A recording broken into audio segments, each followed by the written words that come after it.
to signal me. Okay. Chairman Carmela Shawn Miller, calling to order today, January 31st, 2017, the Community Development Recommending Board meeting. I'd like to call this meeting to order. At this time, I'd like to ask our city clerk if we are in compliance with the open meeting law. Yes, we are. Okay, city clerk, at this time, will you please take roll? Chair Miller, Here. Co-Chair Asselin, Here. alternate Co-Chair Jordan. Here. Member McGrath is excused. Member Robello. Here. Member Aker. Here. Member McCoy. Here. Member Powell is currently excused. Member UN is excused. Member Jimenez. Here. Member Janison. Here. Member Taylor is excused. Member Washington. Here. Thank you. We have a quorum. Thank you very much. Public comment during this portion of the agenda must be limited to matters on the agenda for action. If you wish to be heard, give your name for the record. The amount of discussion as well as the amount of time any single speaker is allowed may be limited. At this time, do we have anyone for public comment? Seeing none at this time, I'll move on to agenda item 4, staff, a report for the Office of Community Services staff on housing and urban development, HUD, federal grants, and scoring of federal funds. Thank you, Madam Chair. Sean Bolster, staff. So for the agencies that are here, you'll have 3 minutes to make a presentation. I'm going to hold my fingers like this at 3 minutes, and then you'll have 7, and at that time, even mid-sentence, we have to cut you off, so be expedient. If you are here today to hear public service applications for special needs, senior programs, and choose from the homeless category. Have any questions or concerns? Everything's in Zoom grants. Okay. And may I insert just a reminder to my wonderful members. First of all, good afternoon. Just want to remind us that we always need to have 7 in order to have a quorum. Just a reminder. So please make every effort to be here. Okay. Moving on to item number 5. Presentations regarding the application for Community Development Block Grant Public Service CDBG PS Special Needs Program submitted by Blind Center of Nevada Incorporated, Family and Child Treatment of Southern Nevada Incorporated, Foster Kinship, Foundation for Positively Kids Incorporated, and Nevada Partnership for Homeless Youth. Madam Chair, Sean Bolster, staff. Yes, ma'am. Also, if there are any disclosures at this time for abstentions for these particular applications, board members need to go ahead and disclose. Does any member have any disclosures or abstentions at this time? Seeing none at this time, I'd like to call forward the Blind Center of Nevada Incorporated.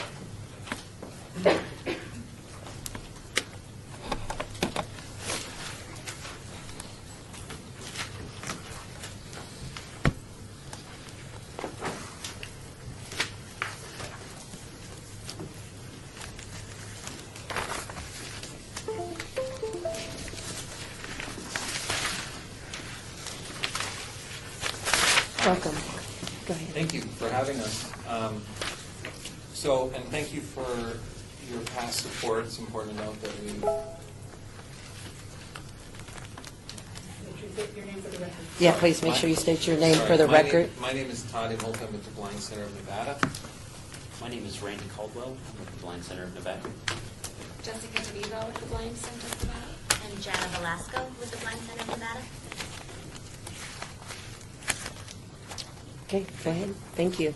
Thank you, and thank you for your past support. As many of you know, the Blind Center of Nevada has been serving the blind population in Las Vegas for about 60 years or so.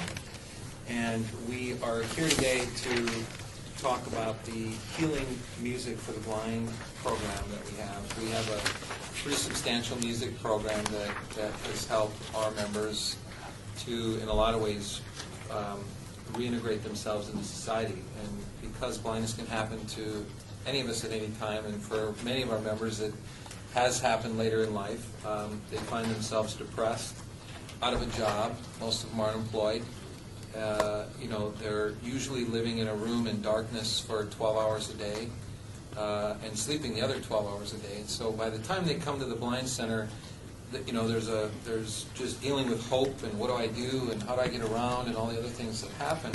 So not only do we provide the essential services for people in terms of mobility training and counseling and other things, but the healing part of music is that it allows people to build themselves the confidence that they need to kind of take their life to the next level, to realize that there is hope past blindness. There's other things that they can do.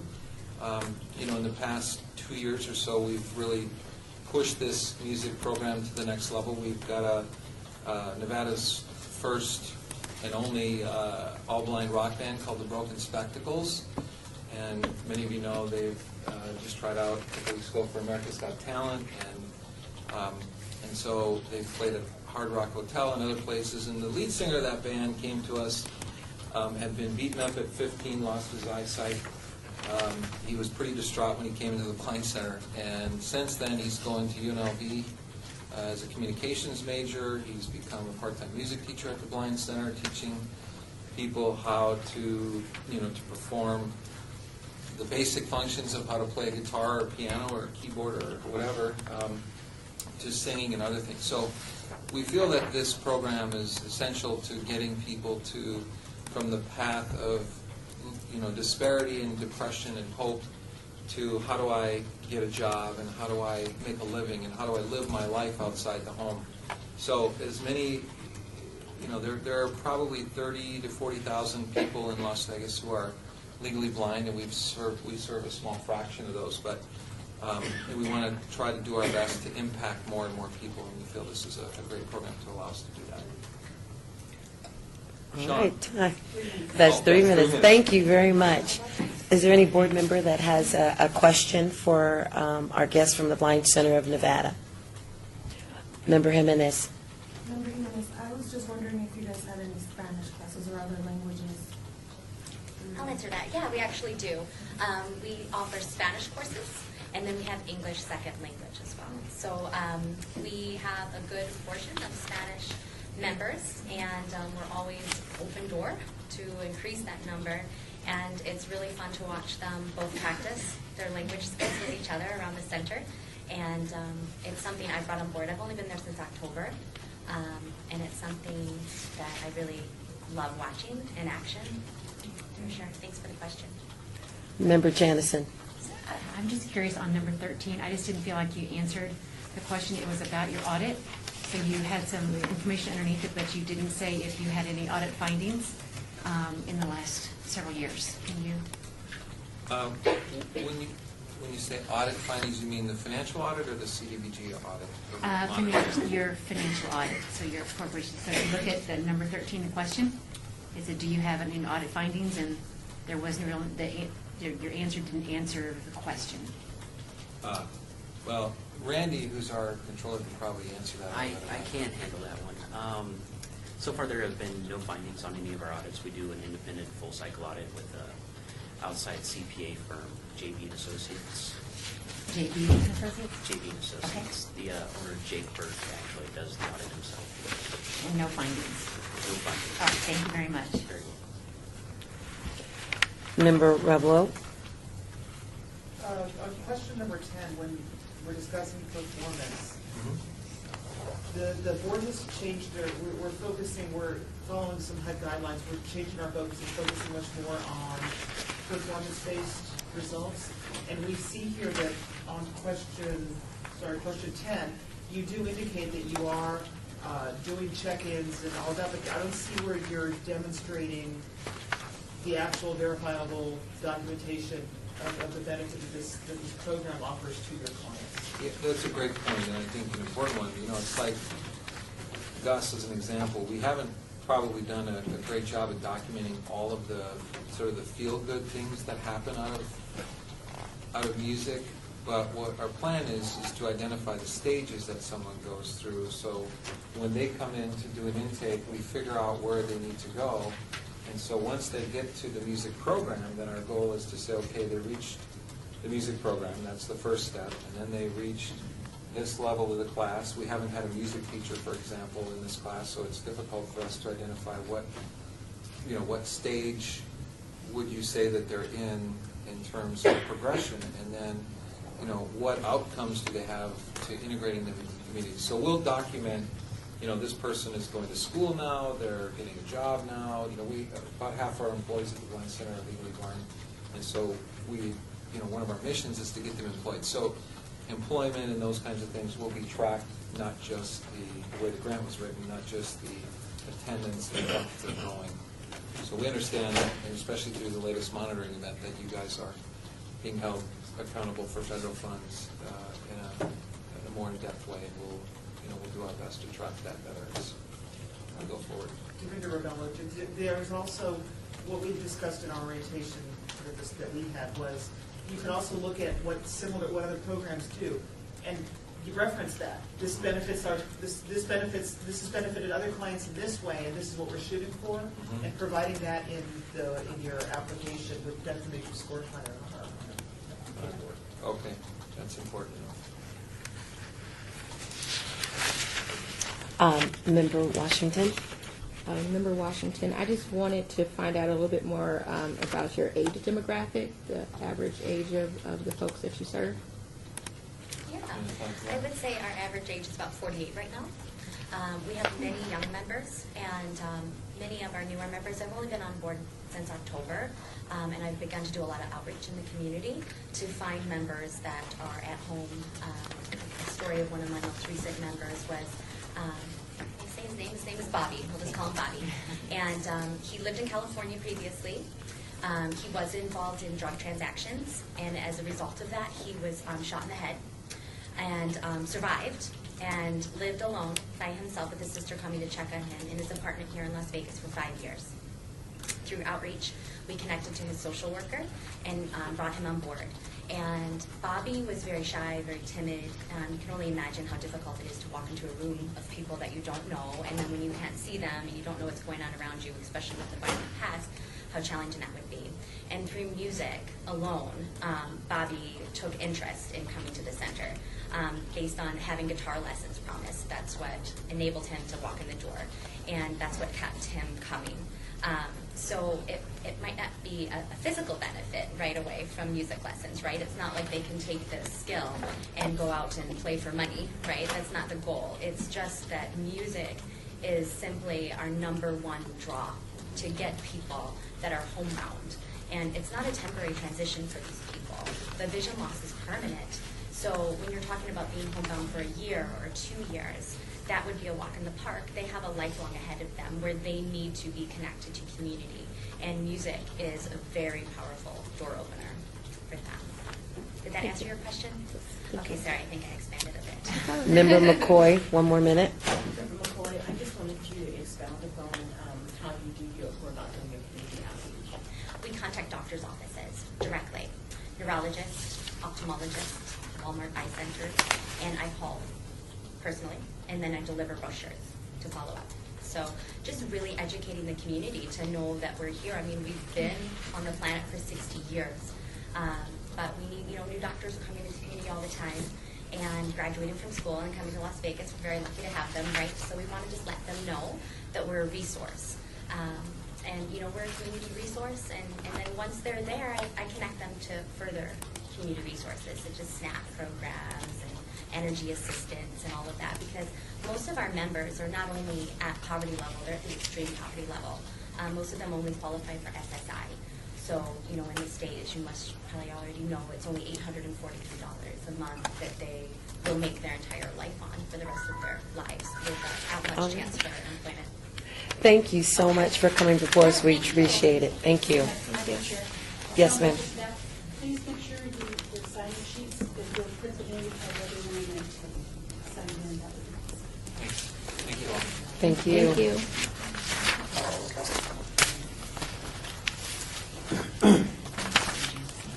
Quick question.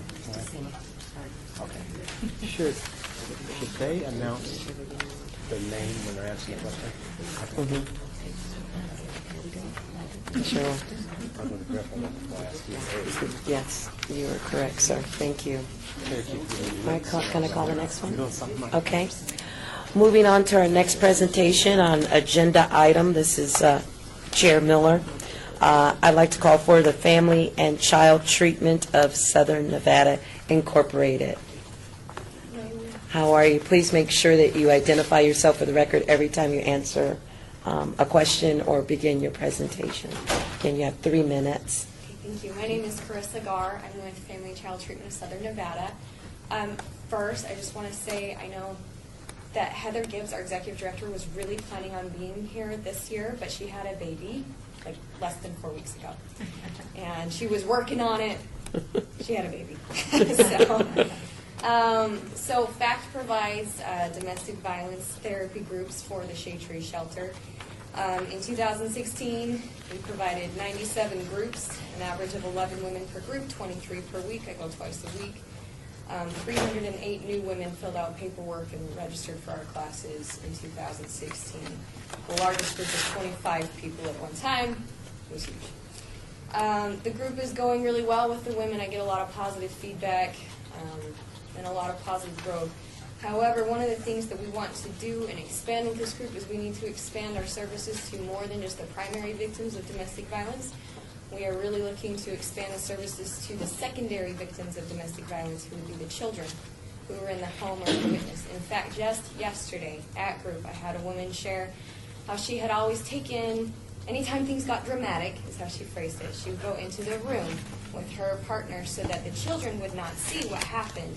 And a couple years later, they came to her begging her, we know that he's not safe. We know that you're not safe. We are not happy. Please leave, please leave, please leave.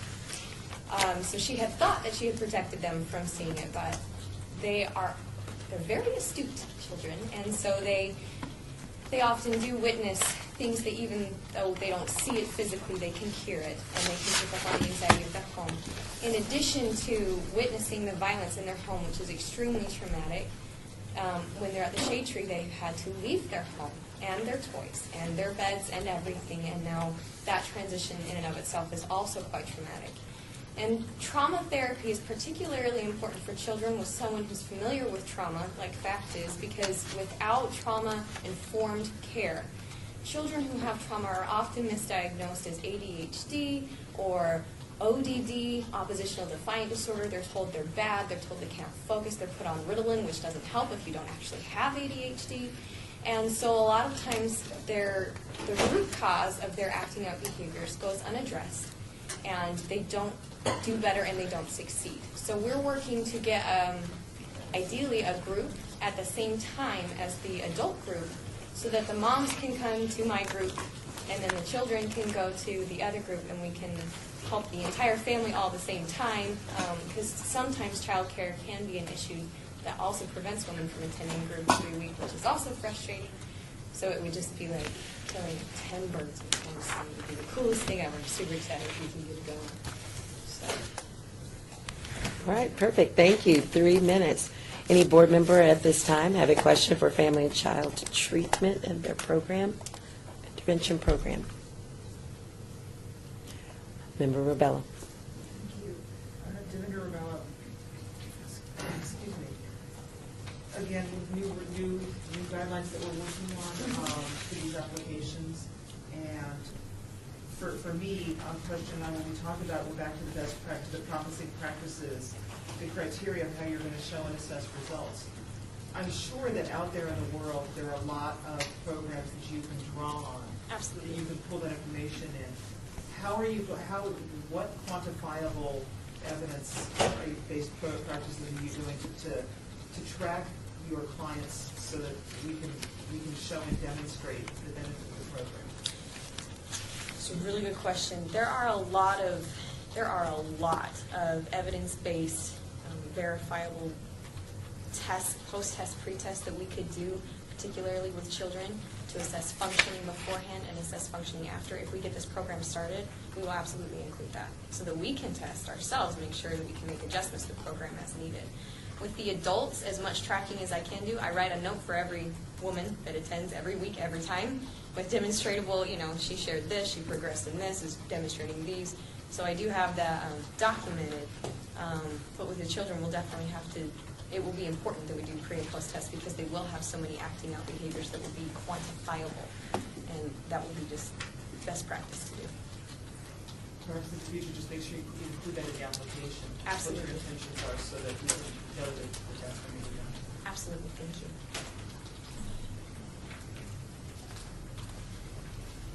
Any other member have a question for family and child treatment?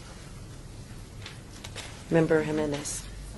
Just like, I think I asked you last year about if you had any other languages too, classes or services. Unfortunately, it's still just me.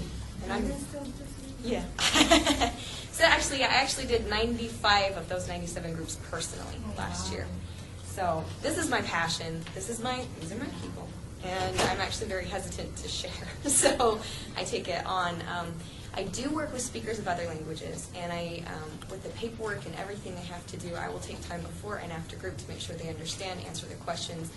I can't deliver services in their direct language, but we do try our best to be inclusive to everyone. And even if they can't understand everything that's said in the group, they're still welcome to attend and pick up whatever they can as they progress.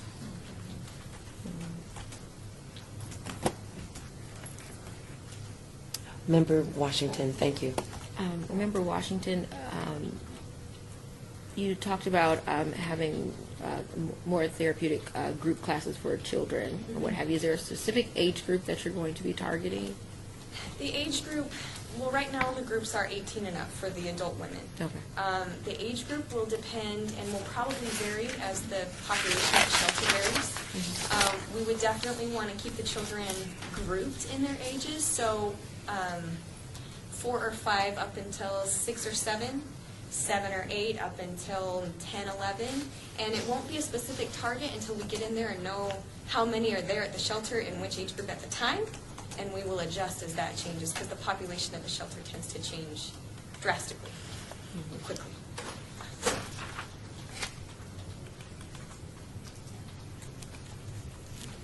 Any other members? Have any questions? All right, seeing none, thank you so much, and we appreciate you coming. Thank you. Thank you.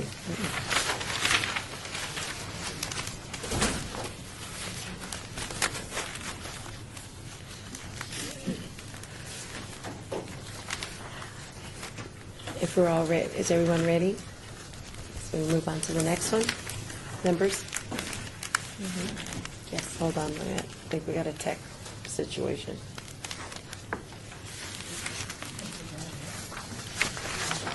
You ever get comfortable? You guys want to come up and just- You can come on up. Thank you. That foster kinship? Yes. Mhm. It said that if you have handouts, you bring copies for each. Yeah, but we'll hold on to that. Yeah, we'll hold on to that. We don't want to disrupt the flow. Is it? We'll do it after. I just want to make sure that Member McCoy's okay. We're having a little bit of a tech hiccup, I think.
Okay.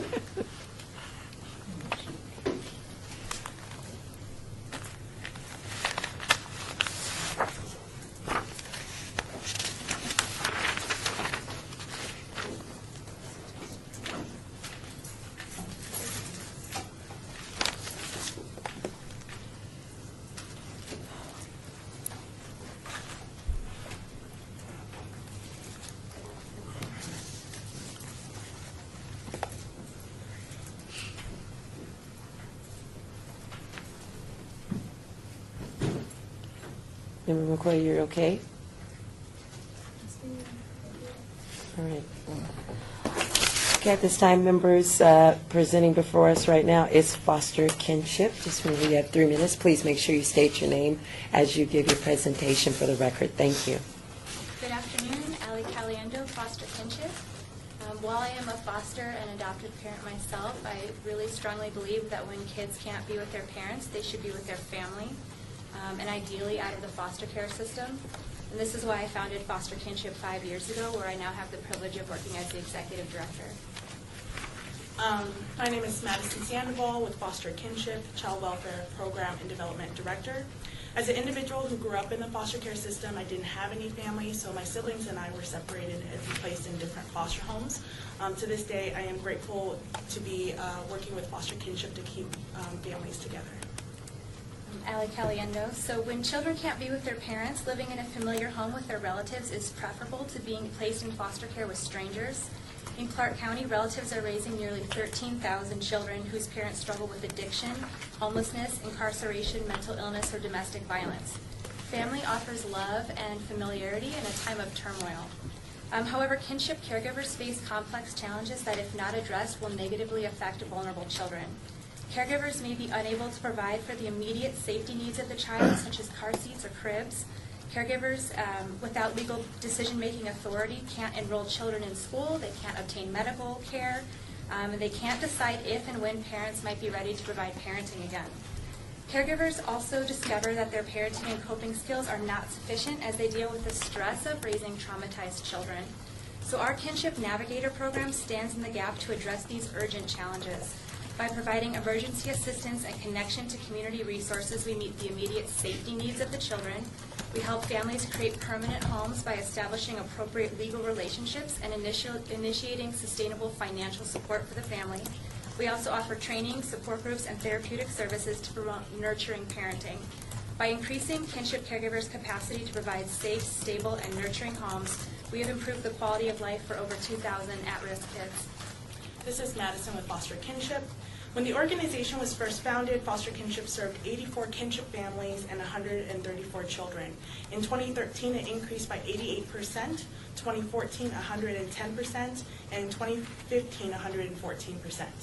In 2016, Foster Kinship served over 1,000 kinship families and 1,655 kinship children in Clark County, a 45% increase from the previous year. On average, Foster Kinship now provides Kinship Navigator services to 30 new kinship families per week. It is anticipated the Kinship Navigator program will serve over 1,500 families in 2017. For that reason, Foster Kinship is requesting funds from the City of Las Vegas to increase our capacity to serve these vulnerable families. Okay. With that, do any members have any questions for Foster Kinship? Member McCoy. Member McCoy, my question is just that you guys seem like to provide such a necessary service in terms of foster kids within our community. Why do you only ask for $10,000 when there's such a great need? Well, if you can see from our application, this is the first time that we're requesting federal funding, and we are a very cautious organization that wants to remain sustainable. And so at this time, we're getting our feet wet, getting our feet in the door as we're approaching diversifying our funding sources. Member Revolt. First of all, I was in the foster system, and I commend what you guys are doing. It's incredible, and I agree with you. It's going to be very beneficial to these children if they can see the relatives and support that they can have every strength.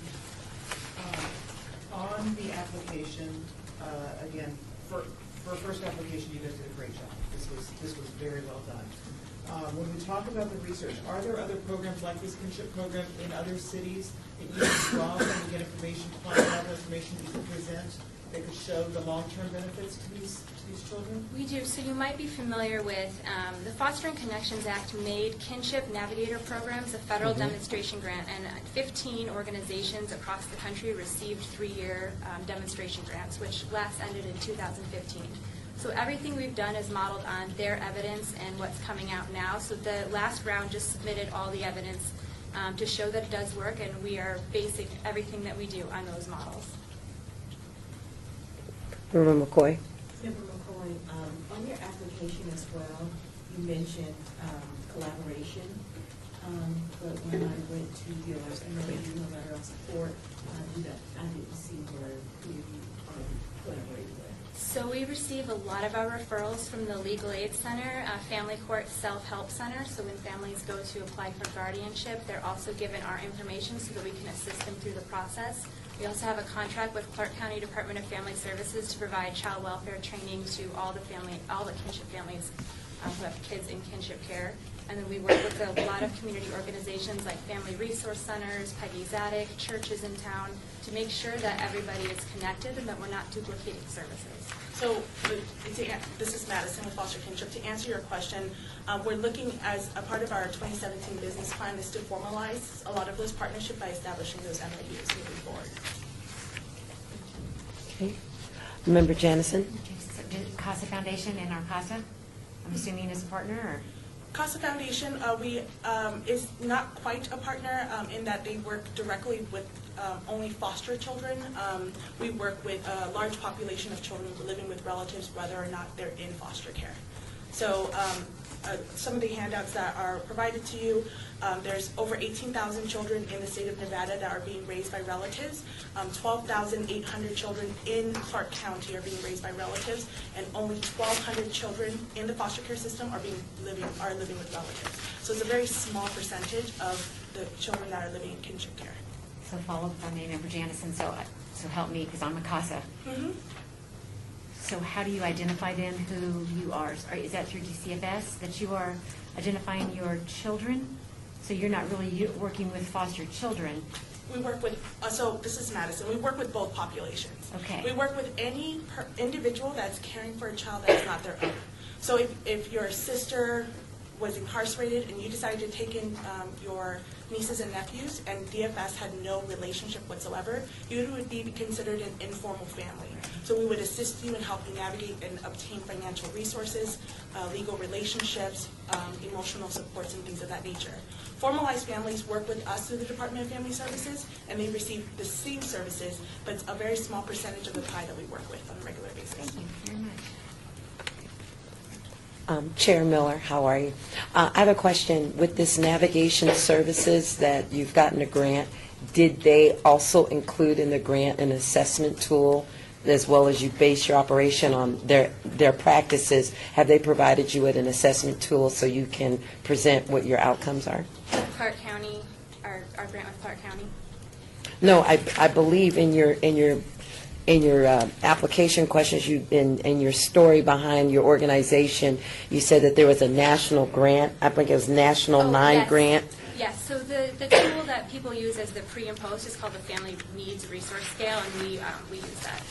We use that for our pre and post, in addition to measuring, what's the change in the legal relationship, what's this change in the financial connection to community resources and emotional support, because we want to see the dial move on all of those areas that are very important to families. Thank you. All right, Member Rebello.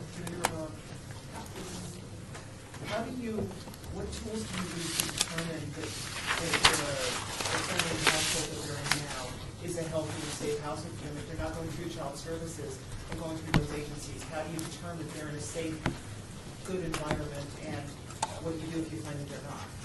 It's very easy. If they're not in a safe environment, we call CPS and get them involved so that that family can get the services that they need. For the families that work with us, we have an assessment to make sure when they come in that it is safe, as much as they can be, safe and stable to start with.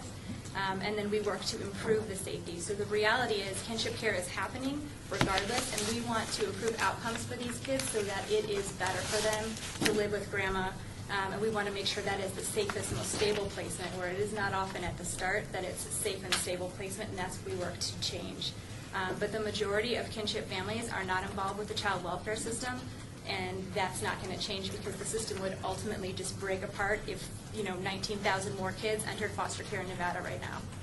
This is Madison from Foster Kinship. And to add, one of the unique things about Foster Kinship is we're not here to duplicate services. So there's a lot of organizations that provide interventions or diversions programs to help assist the families if safety is a concern. So we're really here to fill in the gap of services.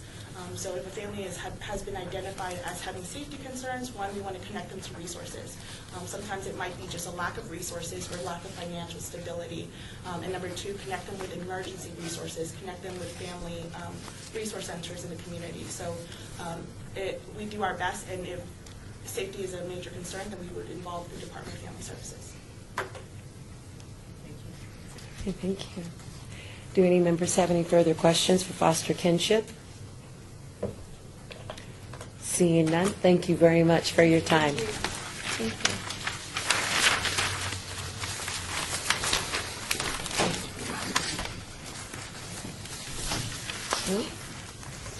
Everybody ready? Okay, next we'll call up the Foundation for Positively Kids, please.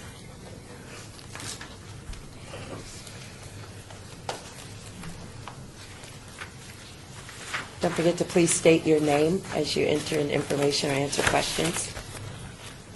My name is Linda Lewis with the Foundation for Positively Kids. And I'm Yvonne Moore with Positively Kids, Vice President of our Early Intervention Department.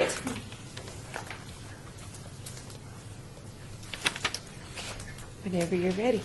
Okay, so we're here this afternoon to present an application for our early intervention playgroups. We've established a really close relationship with Cambridge Community Center, and they have offered us space to be able to come in with our specialist to do playgroups for children 18 months up to 36 months. The goal of early intervention is to help those children who have not met their developmental milestones. So in my program, all kids are referred through the state, through pediatricians, self-referrals, or anyone who might be concerned that a small infant is not walking on time, is not speaking words on time, has not developed motor skills, or at the other end, automatically would be eligible because they were drug exposed, they were diagnosed autism, they might have a special chromosome diagnosis also, so they would automatically qualify for therapeutic services.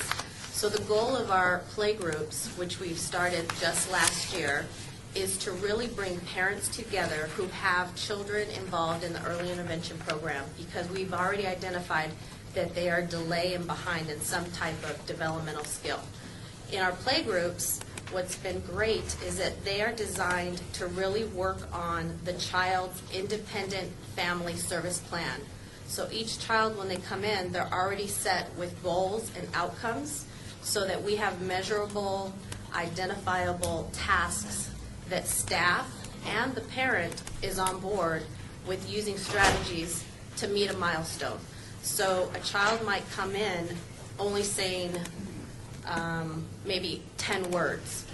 By coming to the playgroup and interacting in our activities, by using shapes and colors, by teaching parents strategies on how to increase their vocabulary, the goal within the 6-month playgroup would be by the end of the playgroup, they'll be able to say a 3-word sentence, which then decreases their frustration of not being able to ask what they might need, like I am hungry or I would like water. Instead they want, can I, or need, or they point. And so instead of using words, this is what our goal is in playgroup, teaching parents how to make toys out of cereal boxes, showing a parent to stack up pillows. It's as easy as stacking up pillows, and encouraging the child to roll over the pillows and laugh and coo can develop their physical skills. In terms of gross motor skills, it's really the little fine objects. Some children don't have hand coordination, and so activities in our playgroup really help with hand coordination. Okay, thank you. That was 3 minutes. At this time, any members have any questions for the Foundation for Positively Kids? Member McCoy?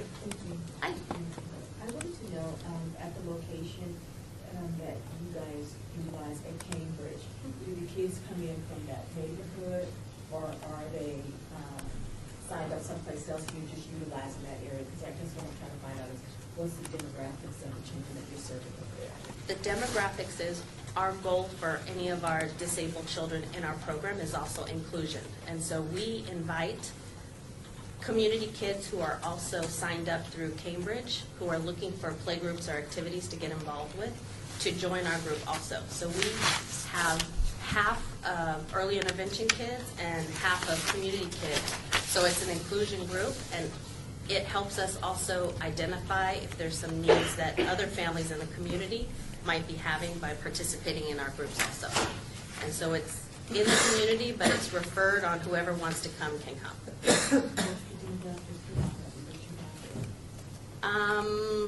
It's a mix. We have low income, we have some Spanish-speaking families also, so we have Spanish-speaking staff. We have parents who help translate if need be. We have families who are in the foster care population, so the grandparents come with their children who they all of a sudden had placement just recently, so they want to be able to find a support and engagement. So it's nice to see fathers are also coming to the playgroup with sometimes the little bit older sibling that might be tagging along. So it's a pretty big range. So, Member McCoy, I'm sorry, maybe I didn't make myself clear. So I'm asking, is your makeup 50% Latino? Is it 70%? Is it 50% white? Is it 25% black? I'm asking you specifically what your demographics are in this program. In playgroup, I would say it's 80% minority population, a mix of Latino, African American. I don't have specific numbers on that question. Member Washington.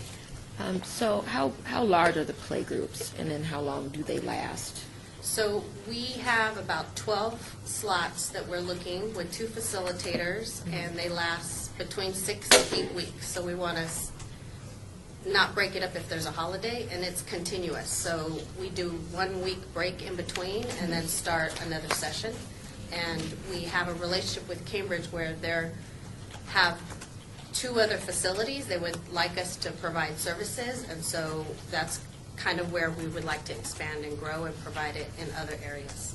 Is it an hour per week, 3 times a week? How often? It's an hour every Tuesday, 9:30 to 10:30. Thank you. Thank you.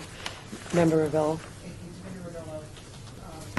The children that you're looking at helping with this program, they are going to be City of Las Vegas Yes. clients. Yep, City of Las Vegas, right in the Cambridge community area, and the other ones would be up towards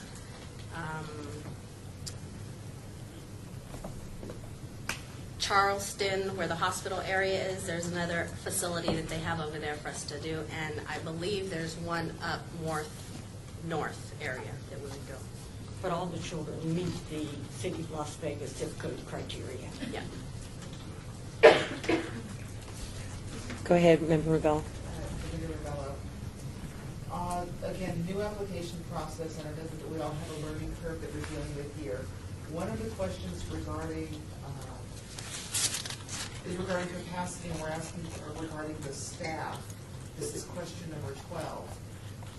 We asked that the staff's positions, qualifications, position for the agency as it relates to this program. I feel like it didn't specifically respond to how it relates to this program. We're talking about the staff's overall experience. You've been doing this program for a while, correct? Yes, early intervention has been up for about 5 years. These same developmental specialists who are facilitators, they also go into the family homes and provide monthly therapy, one-on-one services in the family homes. So it might be in group every week, but then they're also seeing that same child sometimes twice in addition of that month in the family home.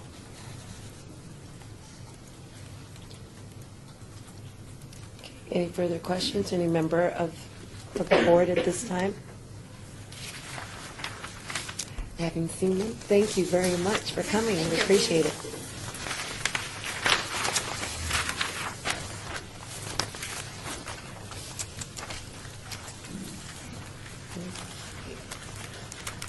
At this time, I'd like to call up Nevada Partnership for Homeless Youth. Please make sure that you state your name before providing an answer or making a presentation, and speak a little louder, voz alta, a little louder, a little greater. Thank you. Whenever you're ready. Thank you. Hi, my name is Arash Kapoor, Executive Director of Nevada Partnership for Homeless Youth. Thank you for having us here today. My name is Melissa Jacobowitz. I'm the Research and Development Manager with Nevada Partnership for Homeless Youth. Thank you again for your time. So we're here today to discuss the Safe Place program. A Safe Place is a mobile crisis intervention program for youth in crisis situations all throughout Southern Nevada. The way the Safe Place program works, it's actually a national program, but MPHY operates the program here in Southern Nevada. And it works so that whenever a youth is in a crisis situation, they can get immediate access to help and safety 24 hours a day, 365 days a year, at virtually every street corner in Clark County. And the way they're able to do that is, one, by calling our 24-hour-a-day crisis hotline. If they can call and speak to a person on the line who is trained to be able to help them provide a safety plan, talk to them about what the next steps are, and help navigate them to the nearest Safe Place site near wherever their location happens to be at that time, and help them safely get there. We have Safe Place sites located throughout the valley, including every Terrible Herbs gas station, every City of Las Vegas fire station, and also our drop-in center. And in addition, we partner with the RTC buses to provide free transportation to the nearest Safe Place sites all throughout the valley to any youth in a crisis situation. Once a youth arrives at one of those hundreds of locations throughout the valley, they come into the location, and the staff at those locations, including the firefighters, are trained to take the youth, put them in a safe location, provide them with a snack, and call our crisis responders, who are on call around the clock, to come down, meet the youth at that location, talk to them, assess their situation, and then provide them with transportation to wherever they need to go to receive further services. So that might be our drop-in center, that might be our emergency shelter, that might be a facility of a partner agency, it might be something related to child welfare, or it might simply be back home, depending on the situation that the youth is in. And the way that we really spread the word about that program, a very important piece of that intervention program, is also outreach. And we do very aggressive outreach in schools all throughout Clark County, in community events, in all different ways, in libraries, at transit centers, et cetera, to spread the word about this program. Because many times the youth who are accessing this program, youth in crisis, their crises arrive suddenly or unexpectedly, or in a situation where they may not know that it's coming. So therefore, we try to arm as many youth with information about how to access this program as possible, so if they ever find themselves in that crisis situation, they can immediately know how to access help. And this is a very important program because it provides an access point to help for the most vulnerable youth in our community. The majority of the youth who access this program are abused children, youth who are running away from abuse or neglect, kicked out of the house, survivors of sex trafficking, abandoned youth, et cetera, et cetera. And by accessing this program, it actually prevents higher level emergencies from occurring. Because when the youth are out on the streets or in a situation where something horrible has happened and they need help immediately, by being able to get them connected to the resources they need immediately upon access, that makes a huge difference from them going down the line and getting into worse situations, right, with gangs or prostitution or all kinds of chronic substance abuse, all kinds of dangers that can happen when a youth is in a crisis situation and has nowhere else to turn.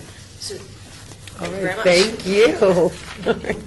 Does any member of the board have a question at this time for Nevada Partnership for Homeless Youth? Member Washington. You said a whole lot of stuff, and I appreciate it. Member Washington. I'm sorry if you said it already and I missed it, but what is your position at the? Sure, I'm a Research and Development Manager. Okay, all right. And so, do you have direct connection with the youth and the teenagers or whatever that are there? I do work with them and see them on a regular basis, but I work more on the administrative side. Okay. You just seem like you had a lot of passion for it, like you might spend a lot of time with them, so just wondering. Thank you. Member McCoy. I don't know if that's a question or simply statement, but I love the passion of presenting it. Reading over the application, I was really impressed. I think it's a very necessary program.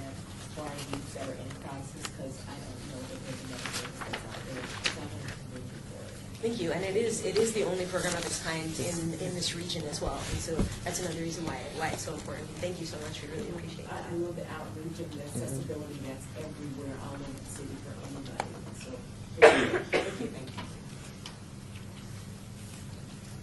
Any other members have any further questions? Member Rebella? Commander Rebella, agree, your passion is awesome.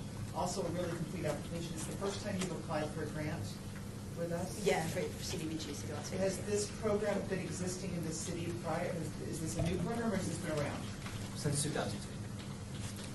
Yeah, this program's been around since 2002. So it's the first time we've tried to access this funding stream, but it's not, the program's been in operation, full operation for, over 10 years. Okay, Commander Rebella, one more follow-up. Go ahead.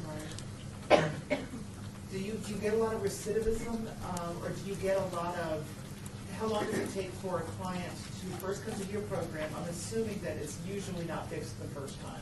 I'm assuming that somebody comes to you for help, and just because of the abuse cycle, the way that works, how long does it take before a client is finally in a place where they don't need to come back and use your services again? Do you guys have a tracking for that? Well, that's, I mean, I guess with homeless youth and those interventions, they vary so much that that's a very difficult question to sort of answer in terms of quantification, because it really depends what the crisis is at that moment and what the resolution is then and there. But that could be related or isolated from future incidents or related incidents. So in terms of how long it takes a youth to get out of that situation really is a function on whether they need emergency shelter, whether they need reunification, whether we need to involve DFS or law enforcement, hospitalize them, et cetera, et cetera. Commander Rebella? Go ahead. Do you have, is there a final solution? Is there hope? Is this a stopgap? Is this a Band-Aid, or is there, and again, I know a lot of variables, and a lot of depends on the situation, the child, or the client, all of that, but is there a goal? Is there a solution at the end of this? Yeah, absolutely. Melissa, yeah, absolutely. This is actually, really this program is an entry point to our full continuum of services, and really our whole community's full continuum of services, because when a youth accesses these services, we then do an assessment and intake. We have social workers on staff as all of our case managers who will see the youth, do a full assessment of what their needs are, and then we kind of bring them into the next service that they need. So MPHY in particular, we offer a transitional housing program, for instance, for youth who actually do need a longer-term, service-intensive housing situation to be able to get them off the streets and work with, like school and work and getting their IDs and mainstream benefits and all that. We also do a family reunification program. We have, like Arash mentioned, emergency shelter, all different kinds of resources that the Safe Place program is really the entry point into all of these other services, depending on the unique needs of the youth. And that's also why we partner as well with other agencies, as well as we included our MOUs with some other organizations like Help of Southern Nevada, West Care. We have MOUs with a couple other agencies as well, several others. And sometimes when a youth comes in through the Safe Place program and we assess them, it turns out that their needs would be best met by this partner or this partner, and therefore the Safe Place program provides them that immediate way to get into that program. Thank you. Member Washington. 2 questions. One, this program's been around since 2002, you said, and so this is your first time applying for this grant. So what do you expect to be able to do now if you were awarded this grant? Like, how would it grow this organization from what it's been doing?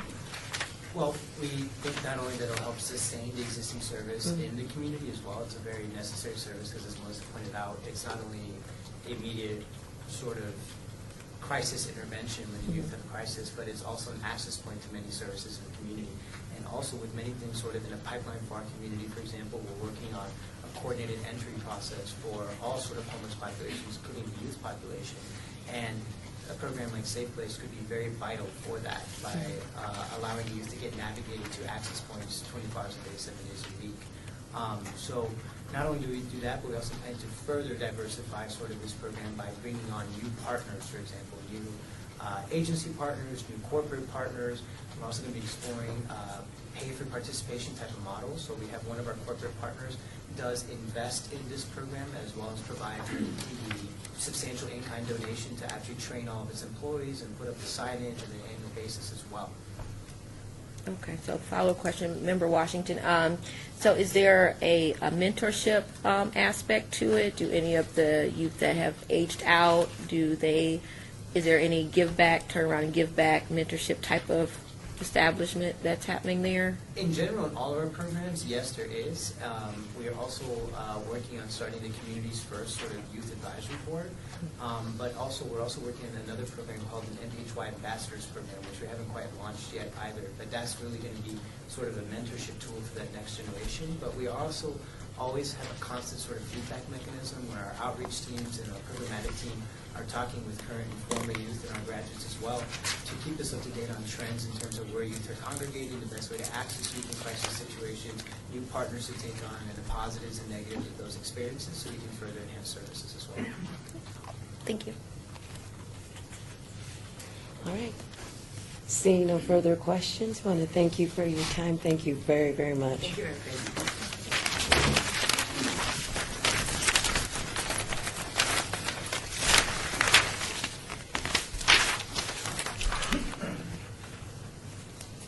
All right. Sean, I have a question. Can I just ask Go a ahead. general question?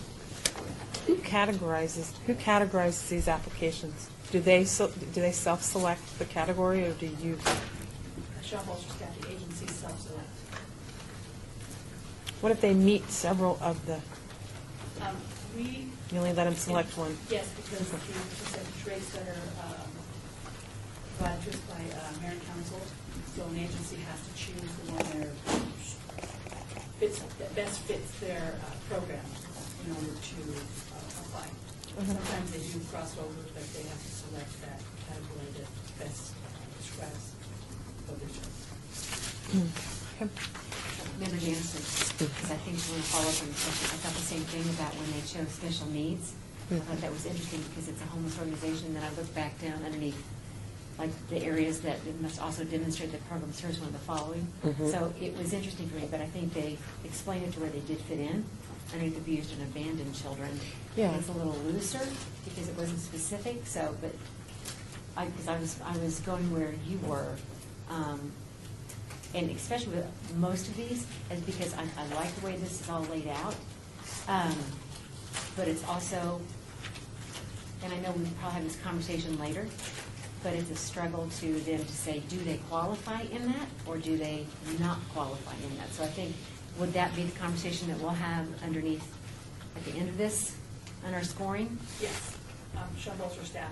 The homeless individuals are listed as a pursuing benefit under special needs, and that was listed in our program, application program manual, as one of the categories under that area, but we'll double check it. Okay. Thank you. Thank you. Good questions, both members. Thank you very much. All right, I think we're going to move forward to agenda item 6, which is presentations regarding application for Community Development Block Grant Public Service CDBG-PS Senior Programs, submitted by Catholic Charities of Southern Nevada, Helping Hands of Vegas Valley Incorporated, Jewish Family Service Agency, Las Vegas Clark County Urban League CAA, Las Vegas CHIPS DBA Southern Nevada CHIPS, Lutheran Social Services of Nevada, Rebuilding Together Southern Nevada, and the Gay and Lesbian Community Center of Southern Nevada, the Center. At this time, we'll ask again if any member of the board at this time has to disclose or abstain. Member Janison, abstaining with Catholic Charity, they serve on the board. Sean Bolster staff, it was just with Shade Tree, yeah.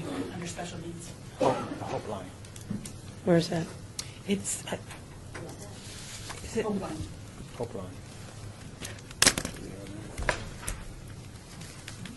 it's supposed to be up here, isn't it? For the youth program? I mean, for the special needs? That's in Nevada Partnership. I'm not seeing it unless I've gone blind. It's not on the I agenda. don't have it on our agenda. That's why I didn't read it. That was not, Chair Conchella, yes, ma'am. we're only allowed to hear the items that are posted on the agenda. So, staff, Staff, how do we want to move forward on this one? Are we allowed to hear it, then add them to the consent agenda. You can add them to the next agenda. And then hear them. Yeah, they cannot be heard. They cannot be heard.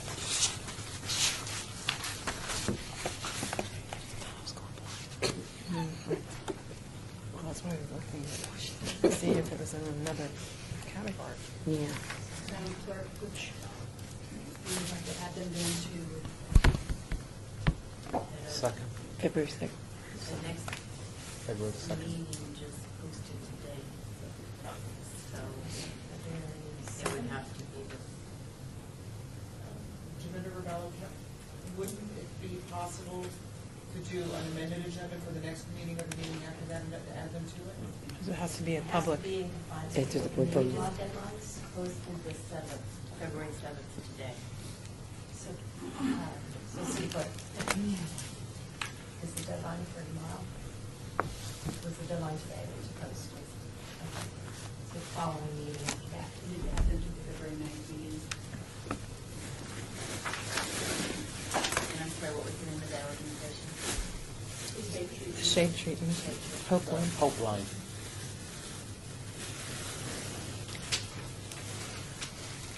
Alternate co-chair of Jordan.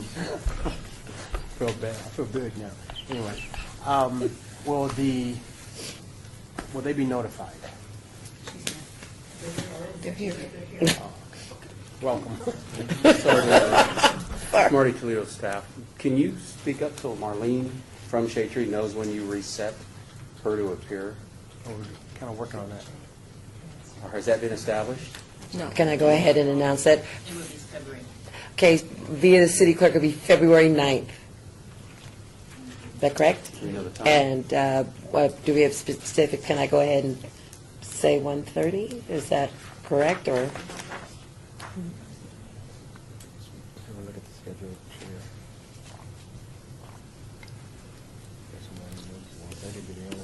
There's, we have Sean Gross staff, there's enough time built in. Let's Mhm. just put her first. 1:30? At 1:30? 1:40. You typically start at 1:40. Okay, but we can move it in. 1:40 on February the 9th, please. Shade Tree, thank you so much. Flexible, we apologize.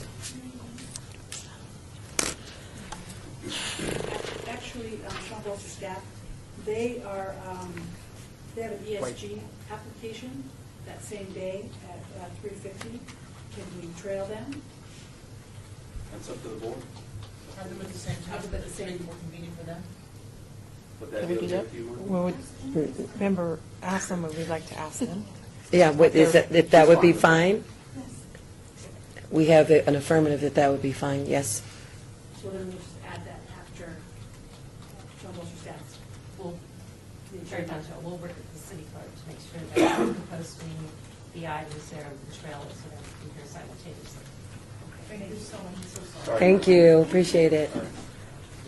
Okay, just to back up, I think, Member Janison, you were just, you were just. Ruckus when you cut me off. What did I say wrong? That's my Terry. I think Member Jennison was, this is Chair Miller, Member Jennison was disclosing when we abruptly stopped, and I apologize. Please continue. Please don't. So Member Janison, I'm abstaining from Catholic Charities as I serve on their board of directors.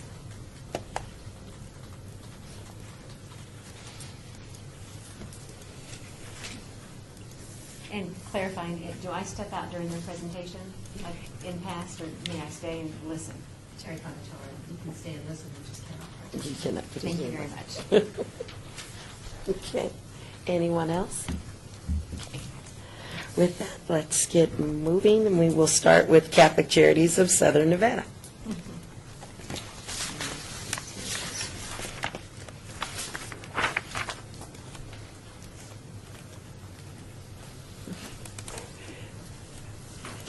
Thank you for your patience. Remember, you have 3 minutes, and please state your name if you enter any information into the record. Thank you. Thank you. Are we ready? Hi, my name is Tim Doyle. I'm with Catholic Charities. I'm a senior grant writer, and we want to thank you for the opportunity to respectfully request $100,000 to help us with 60 seniors in the Las Vegas city area. I'd like to turn it over for our Meals on Wheels program to Mike Schmidt, who is our Vice President of Food Services and Nutrition Services. Mike? Thank you, Tim. We are respectively requesting $100,000 to deliver the Meals on Wheels program to approximately 60 seniors within the city of Las Vegas. The requirements for the Meals on Wheels program are relatively simple. 60 years of age, homebound, and non-ambulatory. We've had seniors in our program upwards past 10 years within the program. Meals on Wheels program serves 7 nutritionally balanced frozen meals that are prepared within the agency's kitchen. It also includes milk, fresh whole produce, nutritional supplements when necessary. We take into account dietary necessities such as allergies. We also include pet food so that the seniors don't end up serving their own meals to the family members, which are their pets. We also even serve a slice of birthday cake once a year to them. Additionally, our drivers perform a wellness check each and every weekly visit. Part of that wellness check is looking for signs of abuse, signs of health deterioration, and also the general condition of the living space. The Meals on Wheels program allows our seniors to remain in a stable environment and to age in place. Case managers visit. They look for signs of depression and anxiety. During case management visitation, we expose the seniors to the agency's programs such as Senior Companion and Telephone Reassurance. Outside resources are also made available, such as the Homemaker Program, eyesight, transportation programs, and access to food pantries. The bottom line of seniors remaining in their home is simply it saves the taxpayer funds. The cost of 1 year of the Meals on Wheels program to one client is less than the cost of 1 day in a hospital. The cost of the Meals on Wheels program to one client is less than 6 days in a senior residence home. 2,100 clients are being served by the Meals on Wheels program that Catholic Charities runs. The majority of these clients are within the city of Las Vegas. Senior demographics keep going up as the baby boomer generation ages. The cost of one client in 1 year for the Meals on Wheels program is $1,705. That's 7 meals delivered every single week, 365 days of meals served. $100,000 would pay for approximately 60 clients. We constantly work on internal efficiencies within the program. We have a strong working relationship with 3 Square. We just finished combining our 2 kitchens, the community meal kitchen. Okay, thank you. I don't know if you heard your 3 minutes went up. You gave a lot of information. Thank you. Thank you. Member Jordan, if your question. Member Jordan, I'm a little bit confused on this. I'm looking at your request is $100,000, but for your question 2, in regards to how much you're requesting $50,000. When we wrote, my name is Tim Doyle, I'm the grant writer. When we wrote the grant, we realized that the number of seniors in Las Vegas has been increasing at a much quicker rate than we had thought. And we wanted to get about 900 people are on the waiting list right now. We wanted to get more off the waiting list as quickly as we could.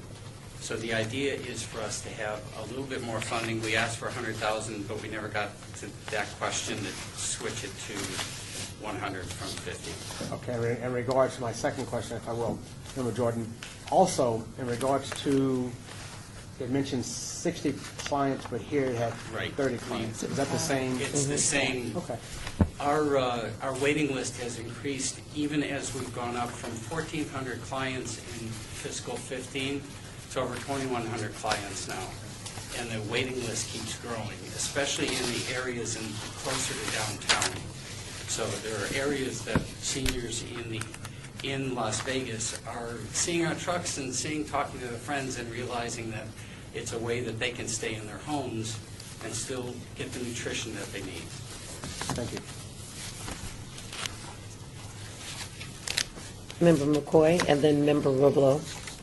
Member McCoy, on question number 16, they asked you to submit collaboration plans. So, We collaborate with many other organizations. I didn't have an opportunity for this one to actually submit it. That's all. Is that your question also?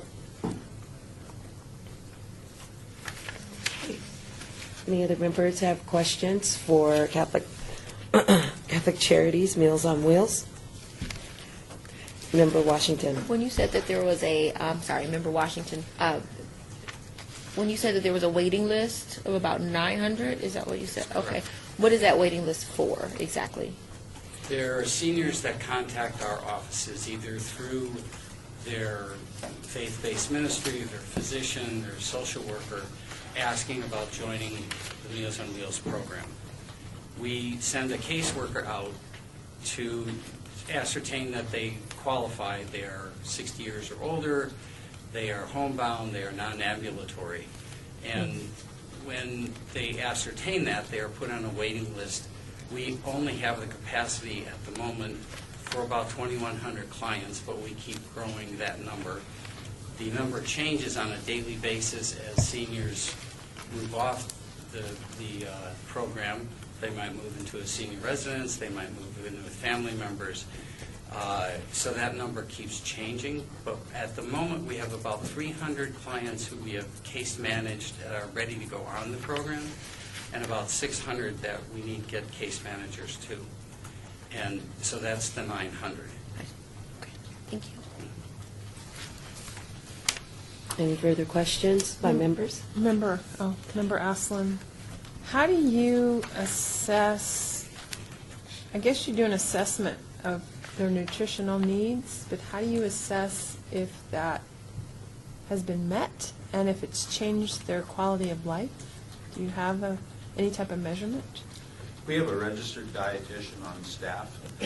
She conducts, oversees not only the nutritional side from the food end of it, which are in accordance with USDA requirements, but we don't perform any medical tests within the homes. It's generally the weekly visit in which the drivers go through some training and observe the well-being, and then report back to case management.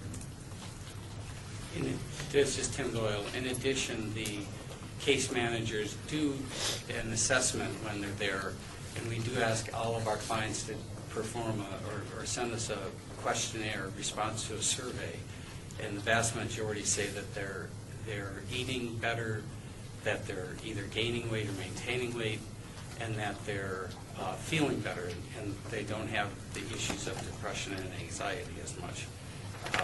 So I'm pretty sure we answered our question, but I want to make sure, is that what you were asking? Yes, in a way. I guess I envision, food being delivered and somebody either not eating it. I have a homebound son, and I would buy him healthy food, and he might not eat it. It might sit there and... When the drivers deliver... So they're looking out for that. They deliver not just to the client, but to the refrigerator and freezer. So Okay. they open up the freezer to put in this week's And they can 7 see. meals, and they can see, oh, you're not eating. They will report back to the case managers, who will either call a social worker or some other person involved, so that that person has some opportunity to discuss what's wrong, if there's an issue. That's also part of the wellness check, to make sure that, if the drivers see that somebody's stumbling around or falling or not as bright or active or alert, they will again contact the case managers, and their job is not to take care of them. Their job is to make sure that they get taken care of. Sure. Wellness Okay. check. Thank you. Member Rivella, do you have a question? How much input does the client have on the food that they receive? Part of the survey is recording their feedback. The case manager, when they visit, will ask about any allergies or special requests. We have a 4-week rotating menu. Within that rotation are fish, various forms of protein, as far as animal protein and vegetable protein and different things along that line. It's not an à la carte menu like you're used to when you go into a restaurant and order from there, but we provide the diversity within the menu as much as possible, and we take into special considerations and specifically can put that whole thing together. All right, thank you very much. You heard you heard the bell. Thank you so much. Thank you very, very much. Thank you. Appreciate Thank you for it. this opportunity. We greatly appreciate it. You're welcome. You're welcome.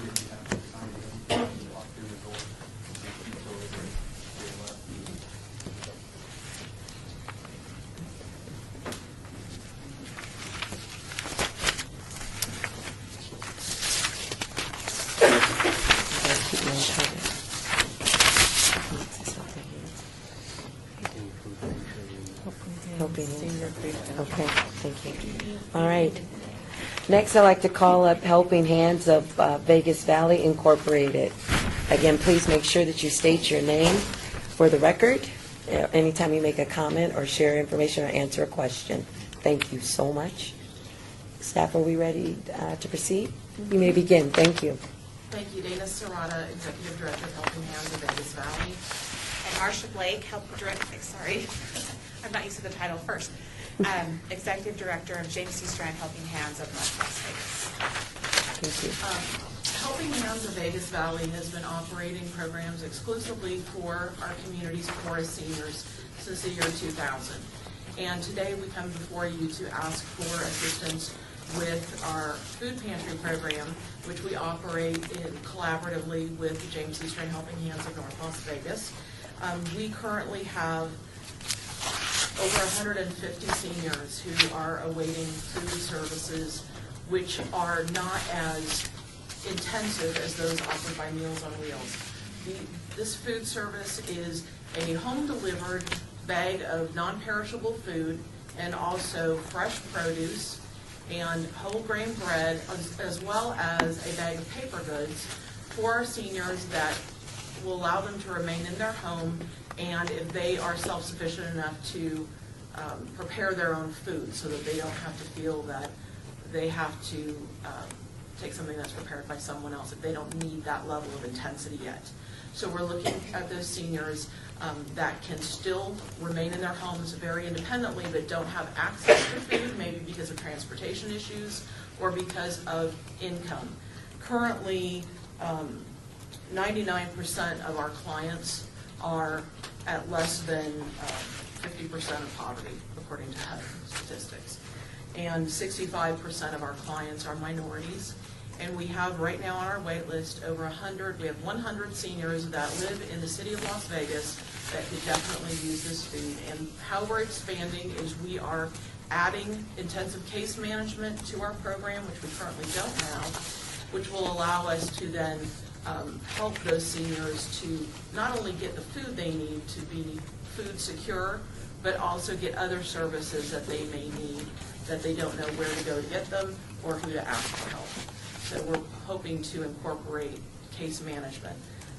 Since submitting this application, we have continued to seek out partners and collaborators in the community, and we met with Lutheran Social Services yesterday, and we're pleased to say that we are developing an MOU with them to hopefully include their Digimart program so that our clients will be able to self-select what kinds of food they want, and also include that case management piece for our seniors.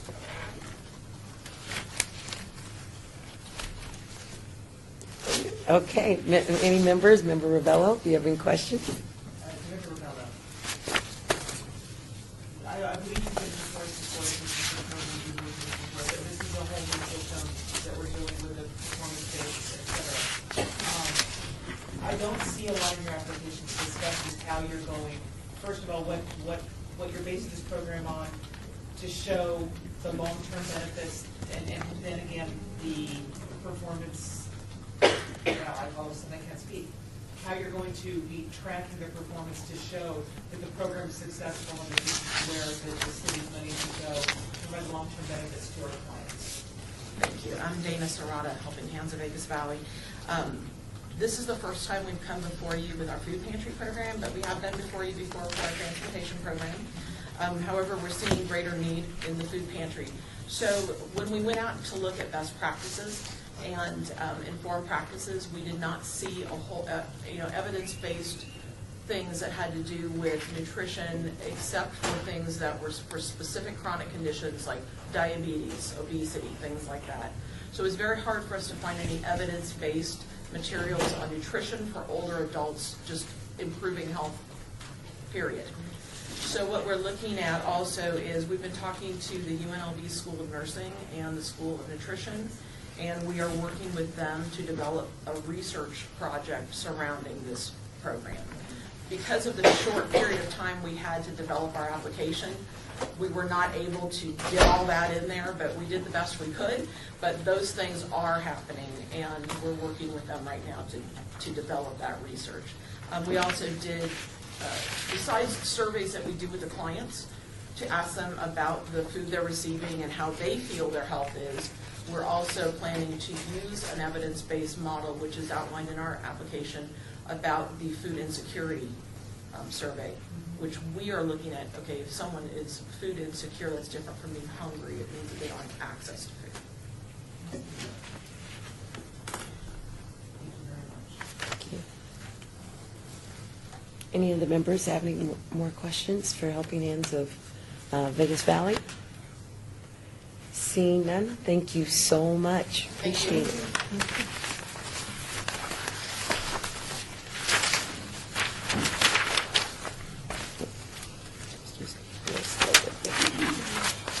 Okay, next I'd like to call the Jewish Family Service Agency. And staff, are we scheduled to take a break after that? Okay.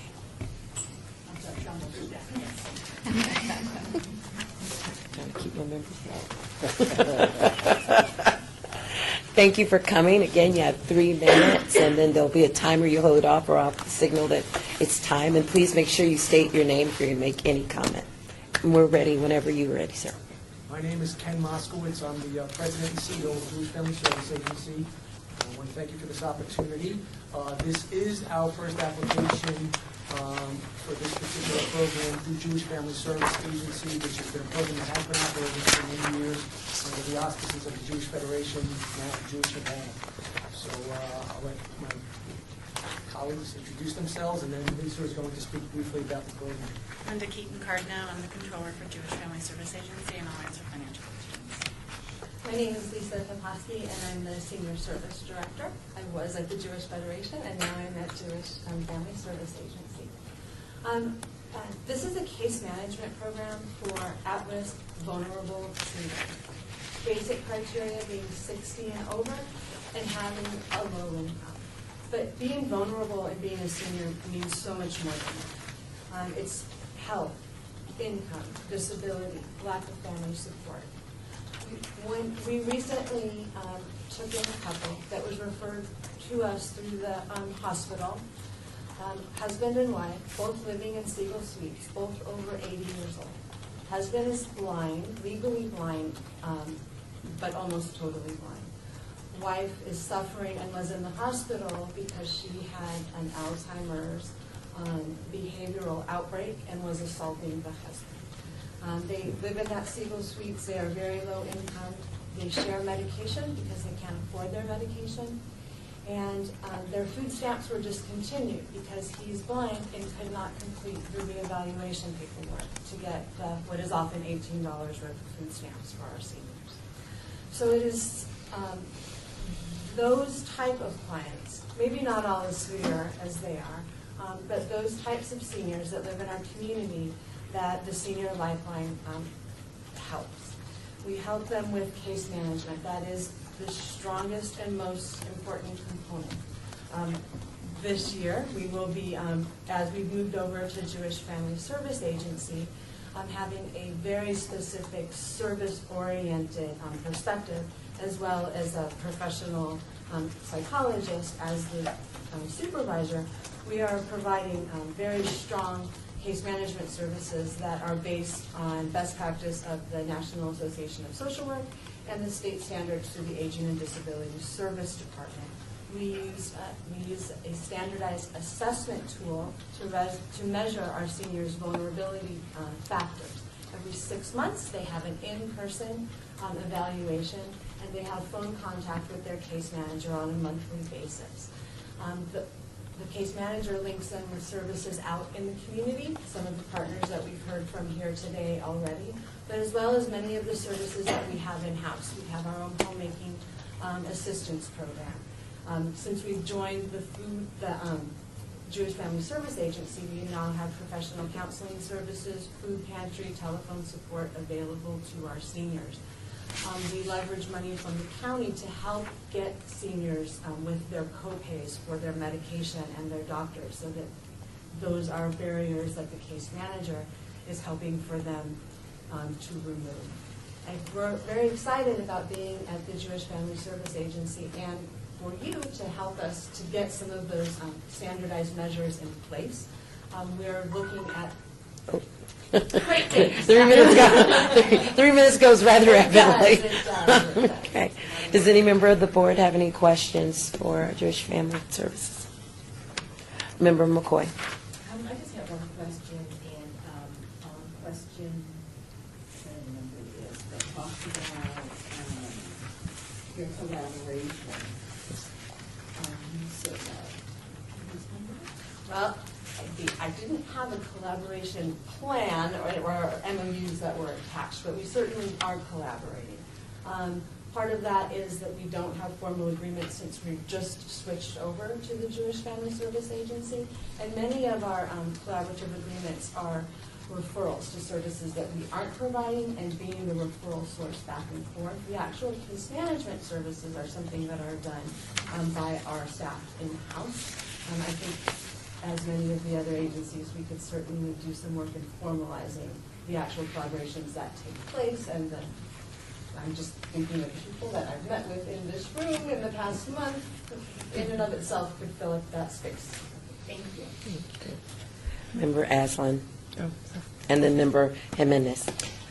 So kind of just piggybacking on that, so how would a senior who's homebound, might have some sort of disability, how do you find them, and how do they know you exist? So how do you know you're reaching the most desperate people in the community? Various ways. So clients can find out about us. Sometimes if they live in a senior community, they often talk amongst themselves and they know what's going on. Seniors that live in senior communities aren't always the most vulnerable, however. As this couple illustrated, sometimes it's through medical professionals, either through hospitals or their primary care healthcare providers giving us referrals. Other social service professional communities in the agency.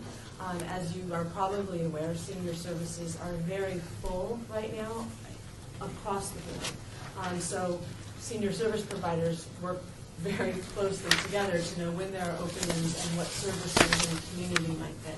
So probably about 25% of our referrals are clients self-referring themselves, finding out about us, and the other 75% are from community connections. Member Jimenez.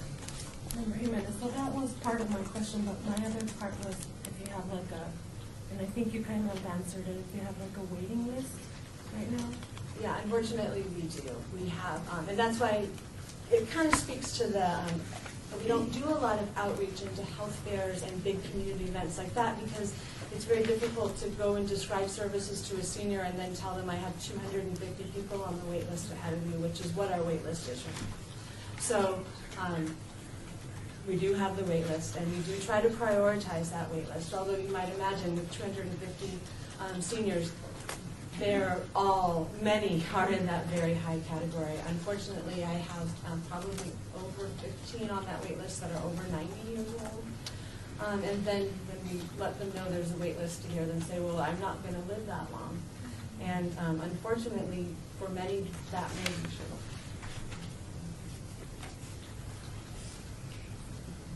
Any further questions? Member Aslan? Member Aslan, go ahead. Sorry. So it says you have 450 clients that you're going to serve fiscal year 17-18. So you're saying the wait list is 250 beyond that? 450 is the total clients that we anticipate serving. 225 of those will be within the city of Las Vegas. Yes, Right. there's 250 above that. And so we have also, the homemaking program is our most impacted program, so we have certainly put the word out to our other community professionals that, this is probably a long wait list for those homemaking clients, so probably go elsewhere. Okay, thank you. Any further questions?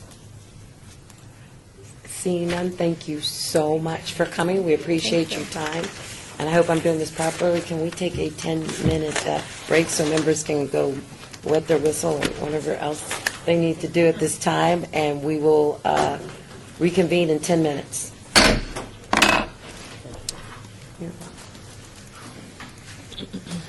Probably. Okay, probably go. Probably when she does this, she needs to start this with a 1 minute in between the 10, so that we have a better chance of staying on track. 3:17. No, we are 17. No, we're 7 minutes behind. But remember, we started late too because we had technical. But I get what you're saying. Well, we missed. If we would have had them, we would have went over. Yeah. Another almost 20 minutes. Yeah.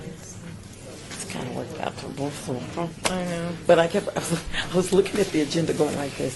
Lord Jesus, I know, but am I going blind?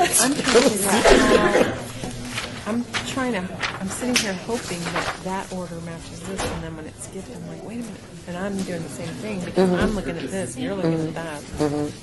And I'm looking at this. And then I'm looking at them watching them look at each other. And I'm looking like this. Rodney's and everything. It's all right, baby. It ain't. I'm going, did I forget that? Are you kidding me? I forgot that.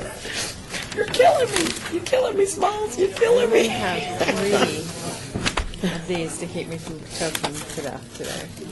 What's wrong, baby? You got a cold or something? I got a little itch in my throat from a cold. Do you, I know this is going to sound crazy what I'm going to say to you, but do you drink apple cider vinegar? I do go through phases where I do. Right now, I'm focused on, the heavy Vicks at night on my throat and chest. My latest thing. So I kind of forgot about because I have a jug of apple cider with Mother. Yeah, the organic one, yeah. It's kind of like if I'm focused on one thing, it's get the other thing. So is that, you're saying that's going to help my throat? Well, I think what it does is it kills the bacteria. It does, and if you do it every morning, like I get up every morning before I have breakfast or anything else when I'm doing my devotional, I take 2 tablespoons of it, I put it under my Keurig, let the hot water run under it, and then I but you know what I do? I do lemon. Hot water and lemon. Hot water and lemon's good, but every once in a while I got to throw that apple cider vinegar to get your clipped out. That's astringent, right? That is kind of clearing your, Yeah, and it supports, and it also helps with your immune system, get it balanced, and your digestion. Because I swear to God, after I drink a cup of that, I'm about clean. Yeah, out. I know. Well, I noticed that the first week, and then it doesn't do that anymore. But maybe that's the key. You kind of have to stop and start. Yes, ma'am.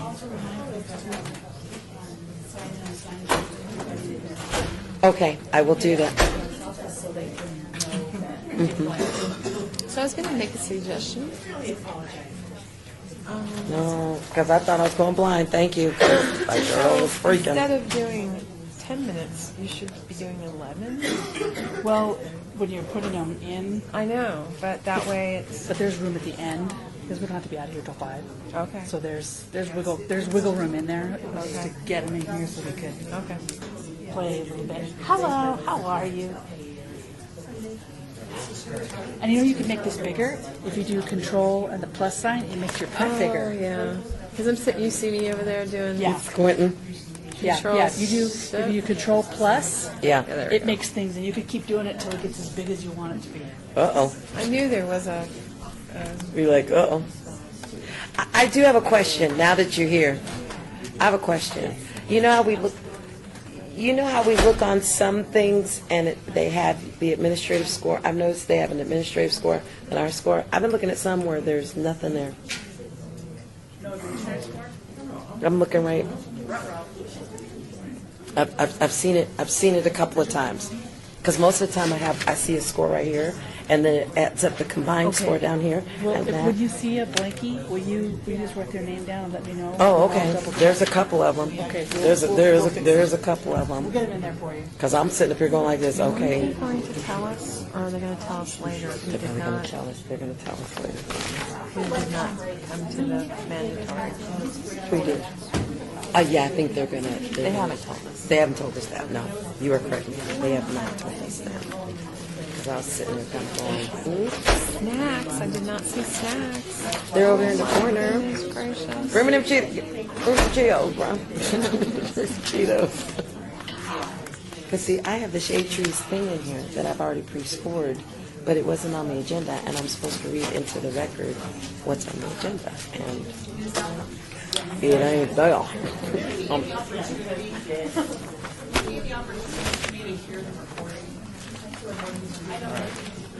What's up? Are we on here?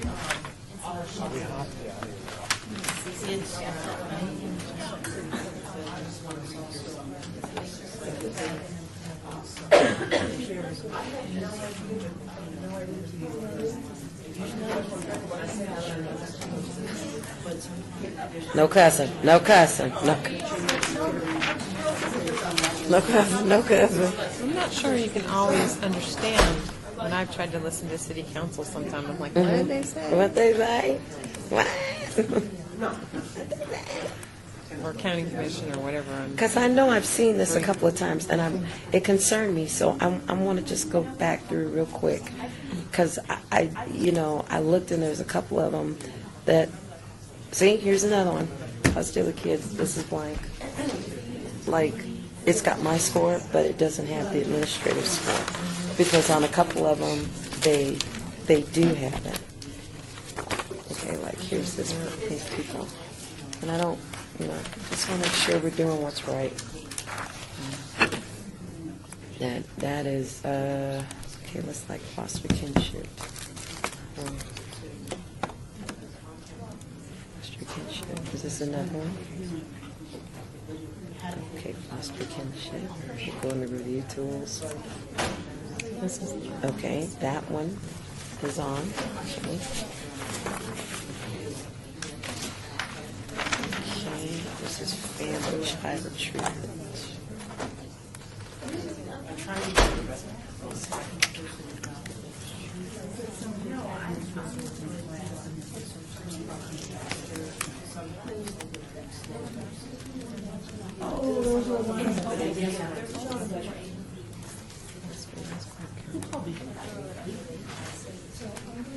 Is it just, we'll talk later. I just felt something kind of weird with that last group. Just felt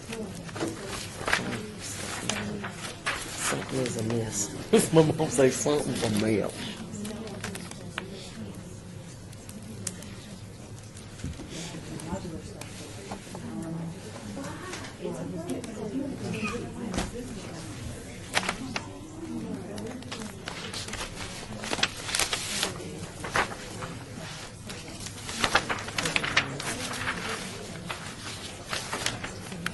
Okay, the first one we heard was the what you call, the what you call, listen, the what you call. Is this one that's 0? No, it's not. So we've listened to 1, 2, 3, 4, 5, 6. We've listened to 8. 8 so far. Okay, yes. 8. How many? Oh. And just 8 more. Okay, so, yeah, it's cool. That's good. Yeah.